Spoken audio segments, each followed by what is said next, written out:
ہماری گفتگو کا عنوان ہے دنیا بھر میں خواتین کا استحصال اور خصوصاً پاکستان میں شیعہ خواتین کے خلاف ایک سازش۔ تاریخ پہ نگاہ ڈالیں، چاہے زمانے ماضی بعید میں یا ماضی قریب میں اور چاہے حال میں، تو ہم یہ دیکھتے ہیں کہ کبھی دین کے نام پر، تو کبھی سیاست کے نام پر، تو کبھی غلبے کے نام پر خواتین کا استحصال کیا جاتا ہے۔ کسی کو نیچا دکھانے کے لیے بھی خواتین کی عزت اور آبرو کو پامال کیا جاتا ہے۔ خواتین کے ساتھ ہم دیکھتے ہیں کہ ان کو ہراس کیا جاتا ہے، ڈرایا جاتا ہے، گالیاں دی جاتی ہیں، عزت اور آبرو کو ان کے خطرے میں ڈالا جاتا ہے۔ ہم سب کو یہ کوشش کرنی چاہیے کہ کہیں بھی کسی بھی دین اور مذہب یا حتیٰ کوئی خاتون اگر دین اور مذہب نہ بھی رکھتی ہو تو بھی اس کی عزت اور آبرو کو نہ خطرے میں ڈالا جائے اور نہ خطرے میں ڈالنے دیا جائے۔ ان موضوعات کو اتفاق سے کتب تاریخ میں بھی ڈسکس کیا گیا، اور ہم جب معاشرے میں دیکھتے ہیں تو خواتین کو کبھی ڈرایا جاتا ہے عزت و آبرو کے نام پر، تو کبھی ان کے رشتہ داروں کو ڈرایا جاتا ہے، اور جب جنگ مردوں سے ہوتی ہے تو خواتین کے ذریعے سے مردوں کو نیچا دکھانے کی کوشش کی جاتی ہے۔ اور اگر عام معاشرے میں بھی ہم دیکھیں کہ جو انتہائی افسوسناک بات ہے کہ مرد بھی بعض دفعہ جب لڑتے ہیں یا جھگڑتے ہیں تو ایک دوسرے کی ماں بہن کی شان میں جسارت کرتے ہیں اور گستاخی کرتے ہیں۔ یہ سب کچھ کیوں ہے؟ یہ شاید اس لیے ہے کہ اس کے ذریعے سے ایک غلبہ پا سکیں یا سامنے والے کو نیچا دکھا سکیں۔ آپ کے سامنے اس وقت کتاب ہے تاریخ اور معاشرہ کہ جس کے مصنف ہیں ڈاکٹر مبارک علی۔ اس کا ایک ٹاپک ہے فہرست میں کہ جو آپ کے سامنے ہے فرقہ واریت اور عورتیں۔ اب یہاں پر توجہ دلاتے ہیں، آئے دن اخباروں میں ہم جب بھی فرقہ وارانہ فسادات کے بارے میں پڑھتے ہیں تو ان کے نتیجے میں سب سے زیادہ ظلم و ستم کا شکار ہونے والوں میں عورتیں نظر آتی ہیں۔ اس لیے یہاں پر یہ سوال پیدا ہوتا ہے، آخر کیا وجہ ہے کہ عورتیں تشدد کا شکار ہوتی ہیں اور فسادات سے دوسروں کے مقابلے میں زیادہ متاثر ہوتی ہیں؟ اس سوال کا جواب ڈھونڈنے کے لیے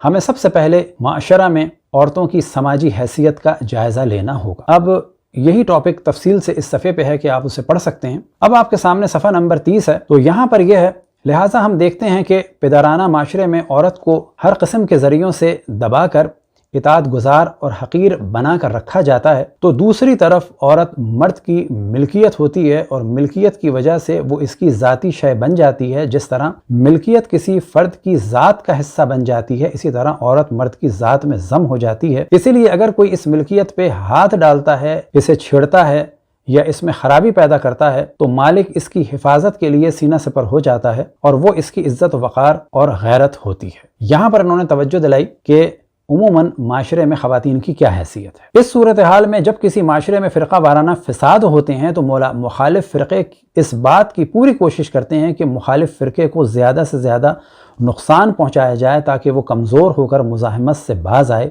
اس لیے ان فسادات میں ملکیت کو تباہ و برباد کرنے کی سب سے زیادہ کوشش کی جاتی ہے۔ اس کی مثال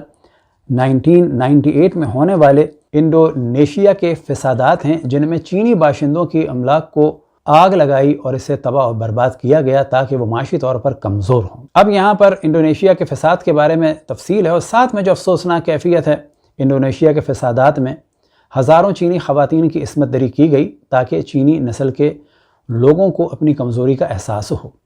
اس کی ایک اور مثال بوسنیا میں ہونے والے فرقہ وارانہ جنگ کی تھی، جس میں سربیوں نے بوسنیا کی مسلمان عورتوں کو ریپ کیا اور انہیں اس وقت قید میں رکھا جب تک وہ حاملہ نہیں ہو گئیں۔ اب پیج نمبر 32 میں موضوع ہے کہ برصغیر کی تاریخ میں سب سے زیادہ ہولناک فسادات 1947 میں ہوئے، جب دونوں فرقوں کے لوگوں نے ایک دوسرے کا قتل عام کیا، ملکیتیں لوٹیں اور خصوصیت سے عورتوں کو اپنی حوث کا نشانہ بنایا۔ بعض صورتوں میں انہیں قتل بھی کر دیا گیا اور بعض حالات میں بطور داشتہ اپنے گھروں میں رکھا گیا۔ المیہ یہ ہے کہ ان فسادات میں ان عورتوں پر جو کچھ بیتی اس کی بہت کم تاریخ محفوظ ہے۔ اب یہ تو جو کچھ ہوا 47 میں کہ جو مسلمانوں نے اس خطے میں یعنی پاکستان میں کیا ہندو اور سکھ خواتین کے ساتھ، اور سکھوں نے اور ہندوؤں نے کیا وہاں سے آنے والی مسلمان خواتین کے ساتھ، اور اسی طریقے سے مردوں کو قتل کیا، کہ جو بلا شک یہ تینوں ادیان اور ان کے ماننے والوں کے لیے ایک ننگ ہے اور ذلت کا سبب ہے، خصوصاً مسلمانوں کے لیے، کیونکہ انہیں اشرف الانبیاء کا کلمہ پڑھنے کے بعد یہ کام بالکل نہیں کرنا چاہیے تھا۔ اور اس سے زیادہ افسوس کی بات یہ ہے کہ جب پاکستان ڈیوائیڈ ہوا، ایسٹ پاکستان اور ویسٹ پاکستان، تو یہاں والوں نے وہاں کی خواتین کے ساتھ، وہاں والوں نے یہاں کی خواتین کے ساتھ بالآخر بعض جگہ خبریں آئی ہیں زیادتی کی، جو قطعاً ایک شرمناک موضوع ہے۔ اب پیج نمبر 33 میں ایک موضوع آتا ہے، اس کے علاوہ فسادات کے بعد ریپ کی ہوئی عورتیں جن نفسیاتی اذیت سے گزرتی ہیں اس کا اندازہ لگانا ہی تکلیف دہ ہے۔ ایک طرف وہ خود اپنی نظروں میں ذلیل ہو جاتی ہیں، دوسری طرف معاشرے میں ان کے لیے کوئی احترام باقی نہیں رہتا اور وہ اسے کسی ہمدردی کے قابل نہیں سمجھتا، بلکہ وہ ان کے لیے زندہ عبرت ہوتی ہیں جو باعث شرم اور ذلت ہوتی ہیں۔ ان حالات میں عورتوں کے لیے خودکشی کرنا، ذہنی توازن کھو بیٹھنا اور ایک بے معنی زندگی بسر کرنا ہی باقی رہ جاتا ہے۔ یہ وہ قسمت ہے کہ جو عورتیں مرد کی بالادستی برقرار رکھنے کے لیے ادا کرتی ہیں۔ اب یہاں پر توجہ دلائیں کہ اگر کسی خاتون کے ساتھ ایسا کچھ ہو تو اس کو ٹیڑھی آنکھ سے بھی دیکھنا یا اس کو کمتر سمجھنا بلا شک گناہ ہے، اور اگر کسی کے ساتھ ایسا ہو تو وہ مزید محبت اور مزید ہمدردی کی مستحق ہیں، نہ یہ کہ ان پر کسی قسم کا بھی اعتراض ہو یا ان کی توہین ہو۔ اب آپ کے سامنے کتاب ہے پاکستان میں شیعہ نسل کشی افسانہ یا حقیقت، عامر حسینی صاحب نے اس کی تدوین کی ہے۔ یہاں پر ایک خاص باب ہے، باب نمبر 4، پاکستان میں مذہبی بنیاد پہ ہونے والی دہشت گردی کی متاثرہ خواتین کے تجربات۔ تو پیج نمبر 119 میں یہ موضوع ہے، مذہبی بنیادوں پہ ہونے والا وائلنس پاکستان میں بڑھتا ہی جاتا ہے، خاص طور پر کچھ مذہبی گروہوں جیسے شیعہ، سنی، بریلوی یا صوفی یا احمدی یا کرسچن ایسے تشدد کے خاص ٹارگیٹ ہیں۔ تو یہاں پر یہ پتہ چلا کہ پاکستان میں بھی یہ مختلف مکاتب کے ساتھ ہو رہا ہے۔ اب آپ کے سامنے ایک کتاب ہے کہ جو تدوین کی گئی ہے ایک ڈسکشن کے بعد۔ یہ ڈسکشن رکھا تھا پاک انسٹیٹیوٹ فار پیس اسٹڈیز نے، اور کتاب آپ کے سامنے ہے مسئلہ تکفیر و خروج۔ تو دوسری مجلس مذاکرہ 22 نومبر 2011 کو ہوئی، اور اس میں شرکاء میں مولانا زاہد الراشدی پرنسپل الشریعہ اکیڈمی گجرانوالہ کے، کہ جن کے بارے میں اور جن کے نفاق کے بارے میں ہم پہلے بھی ڈسکشن کر چکے ہیں، ان کو بھی ہائی لائٹ کر دیا ہے۔ اور نمبر 8 پر ہیں مولانا طاہر اشرفی، چیئرمین علماء بورڈ پاکستان۔ مولانا طاہر اشرفی نے جب اپنی گفتگو فرمائی تو وہ فرماتے ہیں جنرل پرویز مشرف ایک بہت بڑے مفتی صاحب سے بڑی محبت رکھتے تھے، اور جنرل معین الدین حیدر اور جنرل پرویز مشرف دونوں ان مفتی صاحب کے پاس بڑی عقیدت اور احترام سے جاتے تھے اور کہتے تھے کہ یہ بڑے اعلیٰ مفتی ہیں۔ جب پرویز مشرف پر حملہ ہوا اور لوگ گرفتار ہوئے تو ایک جوان نے بتایا کہ میں نے اس حملے کا فتویٰ انہی مفتی صاحب سے لیا تھا، اور انہوں نے نہ صرف فتویٰ دیا بلکہ 50,000 روپے بھی دیے، اور یہ بھی کہا کہ اگر اس کو مارتے ہوئے 200-400 بندے مر بھی جائیں تو کوئی حرج نہیں۔ یہ ہم نے نیلے سے ہائی لائٹ کر دیا کہ طاہر اشرفی صاحب نے اس جانب توجہ دلائی کہ اس وقت وہ افراد کے جن کو ہم معاشرے میں آئیڈیل سمجھتے ہیں، مفتی سمجھتے ہیں، ان میں سے ایک تعداد اس قسم کے منافقین کی بھی ہے۔ لیکن یہ ہمارے موضوع سے ریلیٹڈ نہیں، جو اصل موضوع ہم نے ریٹ سے ہائی لائٹ کیا ہے۔ اب یہ کہتے ہیں ہمارے جو لشکر جھنگوی کے لوگ تھے، جب میں ایڈوائزر تھا تو میں ان سے جیلوں میں جا کر ملا ہوں۔ انہوں نے مجھے فتوے دکھائے کہ جناب شیعہ اور قادیانیوں کی جو عورتیں ہیں یہ باندیاں ہیں اور ان کا مال غنیمت ہے اور یہ واجب القتل ہیں۔ ہم نے تو ان فتووں کی بنیاد پر ایسا کیا ہے۔ جب میں نے انہیں اسی دارالافتاء کا فتویٰ دکھایا کہ دیکھیں وہ تو یہ کہہ رہے ہیں کہ یہ ناجائز ہے، تو ان نوجوانوں نے کہا کہ ہمیں بتائیں، نہ ہماری دنیا رہی نہ آخرت رہی، تو ہمیں اس طرف بھی توجہ کرنی چاہیے اور اس طرف بھی دیکھنا چاہیے کہ ہم جا کیسے رہے ہیں۔ بعد میں انہوں نے ایک موضوع ڈسکس کیا کہ جو ہمارے موضوع سے ریلیٹڈ نہیں، ہم نے تو کہیں بھی نہیں دیکھا کہ کسی کو امریکہ نے پیسے دیے ہوں اور اس نے آ کر کسی امام بارگاہ میں دھماکہ کیا ہو یا کسی مسجد میں لوگوں کو قتل کیا ہو۔ یہاں ہم نے خود ایک دوسرے کے گریبان پکڑے ہوئے ہیں، اور اس کا سبب یہی سوچ ہے، یعنی یہی تکفیریت ہے۔ انگلش میں لکھا گیا ہے A Debate on تکفیر اینڈ خروج، جو پہلا موضوع ہے وہ پیج نمبر 101 میں ہے اور ساتھ ہی 102 میں۔ اب آپ کے سامنے ہم پیش کرتے ہیں ایک سپہ صحابہ کا جوان کہ جو بعد میں اہل حدیث ہو گیا، اور وہ سپہ صحابہ کو کافر بھی کہہ رہا ہے، ان کی مذمت بھی کر رہا ہے، ان کو منکر قرآن اور حدیث بھی کہہ رہا ہے، اور ساتھ میں ان کا جرم بیان کر رہا ہے کہ یہ لوگ شیعوں کے گھروں میں حملہ کرتے ہیں خواتین کی آبرو کو پامال کرنے کے لیے۔ ویڈیو ملاحظہ فرمائیں اور اس کے بعد ہم گفتگو کرتے ہیں۔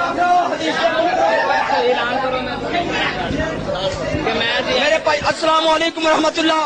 میرے بھائی کل کھول کے سن لو، اج دینا جھوٹیاں دی کساباں دی گلاں سن کے، قرآن حدیث دے منکراں دی گلاں سن کے میں اہل حدیث ہو رہا ہوں۔ الحمدللہ ساری زندگی انہوں نے قربانیاں دتیاں نے، حدیث ہو رہا ہے۔ میرے بھائیو سن لو، یہ قرآن دے بھی منکر حدیث دے بھی منکر اے سپاہ صحابہ دی قربانیاں دے نے اے اپنے آپ نوں سپاہ صحابہ دے کارکن کہنا نے ایک کافر نے اے شیعہ دے کر اپنے مسلمان بھائیاں دے کر استا لٹدے نے میرے نال جا جا کے استا لٹدے رہنے اے ڈاکو بساں لٹن والے دجال بساں لٹن والے استا دے ڈاکو کافر۔ اب یہ ذمہ داری ہے صدر پاکستان، وزیر اعظم کی اور دیگر وزراء کی، اور اسی طرح سے مختلف ممبر آف پارلیمنٹ اور خصوصاً خواتین کی تنظیمیں اور خواتین طاہر اشرفی صاحب سے پوچھیں کہ کن اداروں کے یہ فتوے تھے، گورنمنٹ اس کو سیریس لے، اور ساتھ ہی سپہ صحابہ کے اس سابق فرد کو کہ جو اب اہل حدیث میں سے ہیں ان کو ڈھونڈا جائے اور ان سے پوچھا جائے کہ کن افراد نے یہ باتیں کی تھیں، کون وہ لوگ تھے اور اب وہ زندہ ہیں یا نہیں ہیں۔ اسی طریقے سے قانونی چارہ جوئی کرنی چاہیے، عدالت تک اس موضوع کو لے جانا چاہیے۔ سوشل میڈیا پہ جو لوگ ہیں، ٹی وی اینکر ہیں اور خصوصاً خواتین، کسی بھی معاشرے میں جب خواتین کے ساتھ کچھ ہو تو انہیں ہمیں پورا سپورٹ کرنا چاہیے، اور ایک لفظ کہ جو عام طور پہ کہا جاتا ہے کہ عزت لٹ گئی، خواتین کے ساتھ اگر زیادتی ہو تو ان کی عزت نہیں لٹتی ہے۔ عزت اس کی لٹتی ہے کہ جو ظلم کرتا ہے، جو گناہ کرتا ہے۔ یعنی اگر کوئی کام کسی مرد کے ساتھ ہو جائے تو کیا یہ کہا جائے گا کہ اب ہمارے پاس کوئی عزت نہیں رہی؟ یہ تاثر بھی خواتین کے لیے غلط ہے۔ یہ کہنا چاہیے کہ ان کے ساتھ زیادتی ہوئی، لیکن زیادتی ہونے سے پہلے اور زیادتی ہونے کے بعد اس خاتون میں نہ خدا کے نزدیک اور نہ ہمارے نزدیک کسی قسم کا بھی کوئی فرق ذہن میں نہیں لانا چاہیے، اور یہ سوچنا چاہیے کہ اس پر ظلم ہوا ہے، اب پہلے سے زیادہ ساتھ دینا چاہیے۔ اب ہم یہ بتاتے چلیں کہ اس دہشت گردی کے پیچھے جو سب سے زیادہ دماغ چل رہا ہے وہ دیوبندی علماء کا چل رہا ہے، اور دنیا میں اکثر دہشت گرد تنظیمیں دیوبندیوں کی ہیں، چاہے وہ سپہ صحابہ ہو چاہے وہ لشکر جھنگوی ہو۔ اب ہم کیونکہ ڈسکس کر رہے ہیں پاکستان میں خواتین کا استحصال اور خصوصاً شیعہ خواتین کے خلاف یہ جو سازش اس وقت چل رہی ہے، تو ہم توجہ دلائیں کہ اس کا ہمیں مقابلہ بھی کرنا ہے اور یہ جان لینا ہے کہ یہ لوگ ان لوگوں کو مانتے ہیں کہ جنہوں نے خواتین پر ہمیشہ ظلم کیا ہے۔ ہم رسول اللہ صلی اللہ علیہ وسلم کے اور اہل بیت کے چاہنے والے ہیں، ان کے ماننے والے ہیں۔ اگر کوئی شخص کے جس نے ہمارے 1000 افراد قتل کیے ہوں یا خصوصاً معاذ اللہ خواتین کی آبرو کو پامال کیا ہو، اگر اس کی بہن یا بیٹی ہمارے سامنے آ جائے تو ہم اسے انتقام کا نشانہ نہ بنائیں، کیونکہ ہم اہل بیت کے ماننے والے ہیں، بلکہ ہم اسے وہ احترام دیں کہ جو احترام کسی بھی بہن یا کسی بھی بیٹی یا ماں کا ہو سکتا ہے، کیونکہ ہم اہل بیت کے ماننے والے ہیں۔ ہم ان لوگوں کے ماننے والے نہیں ہیں جو خواتین کو دھمکیاں دیتے تھے، ہم ان لوگوں کے ماننے والے نہیں ہیں جنہوں نے رسول کی نواسیوں کو اسیر کی۔ ہمارا جواب اہل بیت کی تعلیم کے مطابق ہونا چاہیے۔ لہٰذا اگر سپہ صحابہ کے یہ تمام سربراہان کہ جنہوں نے ہزاروں کی تعداد میں ہمارے افراد کو قتل کیا، اگر ان کا کوئی بچہ ہمارے پاس ہو تو ہم اس کو انگلی بھی ٹچ نہیں کر سکتے۔ اگر وہ ہمارے پاس ہے تو ہمیں کھلانا بھی ہوگا، پلانا بھی ہوگا، سلانا بھی ہوگا، اور اسے اپنے بچے کی طرح سے محبت دینی ہوگی، چاہے اس کے باپ نے ہمارے ہزاروں افراد کو قتل کیوں نہ کیا ہو۔ اسی طریقے سے اگر ان کی خواتین ہمارے پاس ہوں یا کہیں مل جائیں یا پتہ چل جائے یا کبھی وہ محتاج ہوں تو ان کے پرابلم کو سالو کریں، ان کا خیال کریں، اور یہ جان لیں کہ ان کی عزت و آبرو بالکل ہمارے گھر کی خواتین اور ماں بہن اور بیٹیوں کی عزت و آبرو کی طرح سے۔ اسلام میں یہ سب کچھ نہیں ہے، گو کہ اسلام جو رسول اور آل رسول کے خلاف بنایا گیا تھا وہ الگ ہے، اور اسلام واقعی محمدی علوی الگ ہے۔ اب آپ کے سامنے تاریخ طبری جلد نمبر 2 ہے اور صفحہ نمبر 79، 80 اور 81 ہے، جس میں 81 کو آپ کے سامنے خصوصاً فوکس کرتے ہیں تاکہ پتہ چلے کہ رسول اللہ صلی اللہ علیہ وسلم کے بعد کس طرح سے اسلام بدل گیا تھا۔ تو یہاں پر موضوع ہے کہ خالد بن ولید نے صحابی رسول جناب حضرت مالک بن نویرہ کو قتل کیا اور ان کی زوجہ کی آبرو کو اسی رات پامال کیا۔ اب جب یہ مدینہ واپس آئے تو یہاں کی حکایت ہے عمر رضی اللہ عنہ کو اس واقعے کی اطلاع ہوئی، انہوں نے ابو بکر رضی اللہ سے اس کی شکایت کی اور پہم اسرار سے کہا کہ دیکھیے دشمن خدا خالد نے ایک مسلمان کو قتل کر دیا، یعنی حضرت مالک بن نویرہ کو، اور پھر اس کی بیوی پر کود پڑا۔ عربی میں جو اس کے لیے استعمال ہوا ہے وہ نزوتا امرأتہ، یعنی تو بیوی پر کود پڑا یا چڑھ گیا۔ خالد اس مہم سے پلٹ کر مدینے آئے، مسجد نبوی میں آئے۔ وہ ایک زنگ آلود قبا پہنے تھے اور امامہ باندھے تھے جس میں متعدد تیر چبھے ہوئے تھے۔ جب مسجد میں آئے عمر رضی اللہ نے بڑھ کر تیروں کو ان کے سر سے کھینچ کر ان کو توڑ ڈالا اور کہا کہ محض دکھانے کے لیے اس حیث سے آئے ہو، تم نے ایک مسلمان کو قتل کیا اور پھر اس کی بیوی پر قبضہ کر لیا، بے خدا میں تم کو سنگسار کروں گا۔ خالد نے اس وقت ایک لفظ زبان سے نہیں کہا، کیونکہ وہ سمجھتے تھے کہ ابو بکر رضی اللہ عنہ کا بھی یہی خیال ہے۔ وہ ابو بکر رضی اللہ کے پاس سیدھے چلے گئے اور سارا واقعہ سنایا اور معذرت چاہی۔ اس اعتراف پر ابو بکر رضی اللہ نے ان کو معاف کر دیا۔ ان کی خوشنودی حاصل کر کے وہ اٹھ آئے۔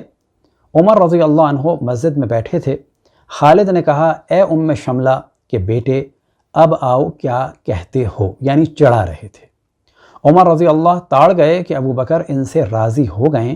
وہ چپکے سے اٹھ کر گھر چلے گئے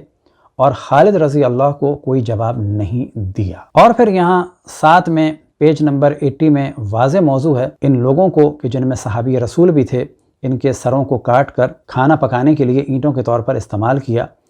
اور اس پر دیگچے رکھے۔ تو ایک جانب یہ اسلام کا جلوہ ہے، اور دوسری جانب اب آپ کو دکھاتے ہیں تاریخ طبری جلد نمبر 4 اور صفحہ نمبر ہے 256۔ اصل واقعہ یہ ہے کہ جب یزید کے خلاف مدینہ میں لوگ اٹھے اور مدینہ والوں نے بنو امیہ کو مدینہ سے نکال دیا، مروان اور بنو امیہ والے بھاگے، لیکن خواتین کا کیا کریں؟ تب یہ ذہن میں رہے کہ یہ مروان کہ جس پر اور اس کے باپ پر رسول اللہ صلی اللہ علیہ وسلم نے لعنت بھیجی تھی، اور یہ وہ شخص کہ جو امام حسن کے جنازے پہ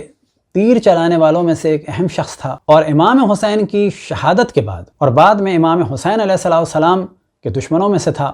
حتیٰ ولید ابن عتبہ سے کہا کہ اسی وقت حسین کو قتل کر دو، اگر یہ نکل گئے تو دوبارہ ہاتھ میں نہیں آئیں گے۔ اور یہی وہ شخص تھا کہ اس کی نسل والوں نے اور اس نے امام زین العابدین اور ان کے بعد والے ائمہ پر ظلم کیا جب تک کہ بنو امیہ رہی۔ لیکن آپ دیکھیں کہ واقعہ کربلا کے بعد یہ واقعہ ہوا ہے، امام زین العابدین علیہ السلام کے پاس یہ آتا ہے، لیکن کب آتا ہے؟ پہلے یہ جاتا ہے عبداللہ ابن عمر کے پاس اور کہتا ہے کہ میری خواتین کو چھپا لو،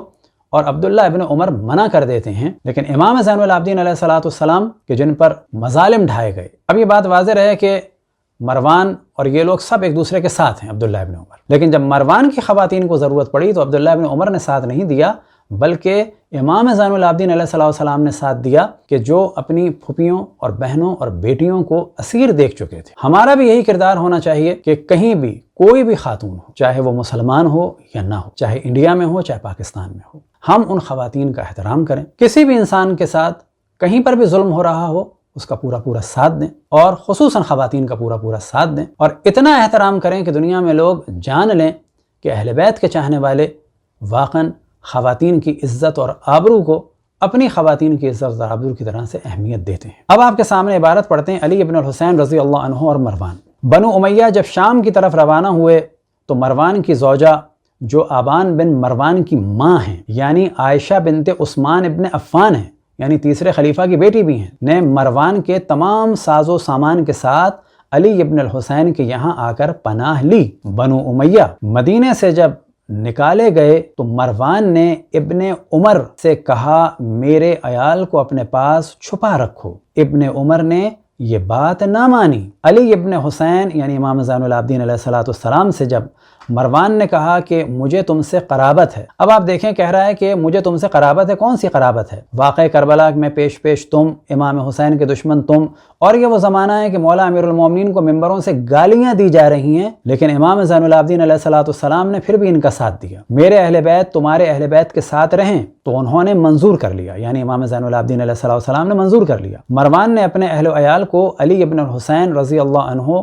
کہ یہاں بھیج دیا۔ یہ ان لوگوں کو اپنے عیال کے ساتھ لے کر ینبع میں چلے گئے، وہیں سب کو رکھا۔ مدینے سے باہر ایک جگہ تھی کہ جس کا نام تھا ینبع، وہاں پر امام زین العابدین علیہ السلام کی زمینیں تھیں، اور جب مدینہ کے حالات خراب ہوئے تو آپ بہت سارے لوگوں کو لے کر وہاں چلے گئے تھے، اور آپ نے اعلان فرمایا تھا کہ جو بھی میرے ساتھ چلنا چاہے چلے، تو مروان کے گھر کی خواتین کو اپنے ساتھ لے کر چلے اور اپنے گھر میں رکھا۔ مروان ان کا شکر گزار تھا، یہاں تک تو بات صحیح ہے۔ اب آپ دیکھیں کہ تاریخ میں کیا انہوں نے گھپلا کیا، اور ان دونوں میں قدیم سے محبت تھی۔ کون سی محبت تھی؟ یہ وہ مروان تھا کہ جو معاویہ کے زمانے سے مولا امیر المومنین کو گالیاں دلوا رہا تھا ممبر میں، خصوصاً مدینے میں امام حسن و امام حسین کے سامنے گالیاں دلوانے والا اور دینے والوں میں سے ایک مروان تھا۔ لیکن امام زین العابدین علیہ السلام کیونکہ اسلام واقعی کے خلیفہ تھے رسول اللہ صلی اللہ علیہ وسلم کے، چوتھے خلیفہ تھے امت مسلمہ کے، چوتھے امام تھے، صحیح معنی میں رحمت للعالمین کے خلیفہ تھے، آپ کی رحمت کا یہ جلوہ تھا۔ آگے پھر یہی واقعہ آتا ہے، عائشہ بنت عثمان طائف کی طرف روانہ ہوئیں، علی ابن حسین کی کچھ زمینیں مدینے کے قریب تھیں، وہ شہر سے نکل کر یہیں عزلت گزین ہو گئے تاکہ وہاں کے کسی امر میں نہ شریک ہوں۔ عائشہ اپنے ساتھ عبداللہ کو طائف میں لے آئیں اور اپنے ہی پاس اس وقت تک رکھا کہ اہل مدینہ کا بنایا ہوا گھروندہ بگڑ گیا۔ اب آپ تصور کریں کہ امام زین العابدین علیہ السلام نے اپنے فرزند کو بھی بھیج دیا کہ کہیں اگر خطرہ ہو تو پہلے وہ دفاع کے لیے آگے بڑھیں۔ یہی والا موضوع تاریخ طبری جلد نمبر 3 اور صفحہ نمبر 353 اور 354 پر ہے، اور پھر یہی موضوع تاریخ کامل جز نمبر 3 اور صفحہ نمبر 456 پر ہے۔ عراق میں بھی وہی جلوہ دیکھنے میں آتا ہے کہ ایک جانب IS والے تھے، وہ لوگ کہ جن کے لیے خالد جیسے لوگ آئیڈیل تھے کہ جو عزتیوں کی لڑکیوں کی آبرو کو پامال کر رہے تھے، تو دوسری جانب امام زین العابدین علیہ السلام کے ماننے والے اور ان کی نسل سے آیت اللہ العظمیٰ سیستانی کی ذات تھی کہ جو بے دریغ مال خرچ کر رہے تھے اور کہہ رہے تھے کہ جہاں بھی جس طریقے سے بھی جس انسان کی بھی جان بچائی جا سکے بچائی جائے، اور خصوصاً کتنا انہوں نے مال خرچ کیا کہ چاہے عیسائیوں کی لڑکیاں ہوں چاہے عیزدیوں کی لڑکیاں ہوں ان کو شیلٹر دیا جائے اور IS والوں سے ان کو خرید کر ان کے گھر والوں تک پہنچایا جائے۔ یہ ہے فرق اہل بیت اور دشمن اہل بیت کے چاہنے والوں اور ماننے والوں۔ اب آپ کے سامنے ہے امالی شیخ صدوق اور حدیث نمبر ہے 374، اور روایت نقل ہوئی ہے ابی حمزہ صومالی رضوان اللہ تعالی علیہ سے، قال سمعت سید العابدین علی ابن الحسین ابن علی ابن ابی طالب، میں نے سنا امام زین العابدین علیہ السلام ابن امام حسین ابن علی ابن ابی طالب علیہ السلام کو یقول لشیعتہ، کہ وہ اپنے شیعوں کے لیے کہہ رہے تھے، علیکم باداء الامانۃ، تم پر واجب ہے کہ امانتوں کو ادا کرو، فوالذی بعث محمدا بالحق نبیا، کہ قسم ہے اس ذات کی کہ جس نے محمد صلی اللہ علیہ وسلم کو نبی بنا کر بھیجا، لو ان قاتل ابی حسین ابن علی ائتمنی علی السیف، اگر میرے والد حسین ابن علی کا قاتل امانتاً میرے پاس وہ تلوار رکھواتا، الذی قتلہ بہ لأدیتہ الیہ، کہ اگر وہ تلوار میرے پاس رکھواتا کہ جس کے ذریعے سے اس نے انہیں قتل کیا ہے، تو میں اس تلوار کو بھی جب وہ مانگتا تو اسے واپس دے دیتا۔ یہ تھی امام زین العابدین علیہ السلام کی سیرت، اور آخر میں ہم تمام مؤمنین کو خصوصاً اور تمام انسانوں کی توجہ دلائیں اس امر کی جانب کہ تمام انسانوں کا احترام کریں، ان کی جان مال عزت آبرو کا بلا تفریق دین اور مذہب، اور خصوصاً تمام خواتین کا احترام کریں۔ کسی طرح سے بھی کسی کو بلیک میل کرنا، کسی کو نقصان پہنچانا، کسی کی آبرو کو خطرے میں ڈالنا، یا یہ سوچنا کہ فلاں دین یا مذہب کی خاتون کی عزت کو پامال کیا جائے تو فلاں دین بدنام ہوگا، یہ سب کچھ غلط ہے۔ ہر دین اور ہر مذہب، اور حتیٰ وہ خواتین جو کوئی دین اور مذہب نہ بھی رکھتی ہوں، ان کا پورا احترام کریں، ان کو پورا احترام دیں، اور اگر اپنے دین کا غلبہ چاہیے تو اپنا اچھا کردار ان کے سامنے پیش کریں۔ دین کا غلبہ کسی کی آبرو کو خطرے میں ڈال کر نہیں ملتا،